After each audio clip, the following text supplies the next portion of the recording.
susunod na programa ay rated PG. Ito ay nangangailangan ng patnubay at gabay ng magulang para sa mga batang manunood. Gumuho ang mundo ni Francis nang malaman niya ang tungkol sa nirecord na video ni Venice nang umalis ito papuntang Bali dahil may karugtong pala ang video. Nanginginig sa galit si Francis nang malaman niyang matagal na pala siyang niloloko ni Venice dahil ang sabi nito faithful siya pero sumama pala ito sa kabit niya sa Indonesia. Kaya hindi na nag-aksaya ng oras si Francis at sinugod niya si Venice para kumprontahin na ikinagulantang ng mga hermoso dahil nabisto na pala ni Francis ang kanilang sikreto.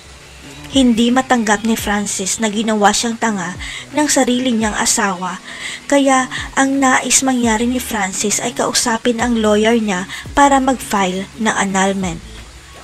Ang hindi alam ni Francis, sa simula pa lang wala ng bisa ang kasal nila ni Venice at malalantad ito sa oras na ipaasikaso niya sa lawyer niya ang marriage certificate nila. Kaya mas lalong guguho pa ang mundo ni Francis dahil siya pala ang kabit ni Venice dahil ang lalaking nakasama ni Venice sa Indonesia ay ang una at legal niyang asawa. Ang malaking katanungan ni Francis kung sino ang lalaking pinalit sa kanya ni Venice. Ang hindi niya alam, pinatahimik na ng mga hermoso si James sa mental facility.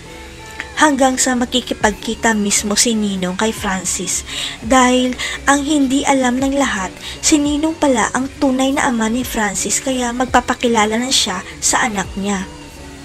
Desperado na si Ninong sa paghahanap kay James kaya hihingi siya ng tulong kay Francis. Alam niya na magagalit ang mga palma sa kanya pero kailangan niya ilantad ang totoo. Hindi na nagpaligoy-ligoy pa si Ninong at ipinakita kay Francis ang marriage certificate ni Venice at James. Ibig sabihin, fake ang kasal nila ni Venice kaya single pa rin siya. Mahanap na kaya ni Ninong at Francis si James bago maging huli ang lahat? Liligawan na kaya ni Francis si Tata dahil hindi sila kasal ni Venice? Abangan.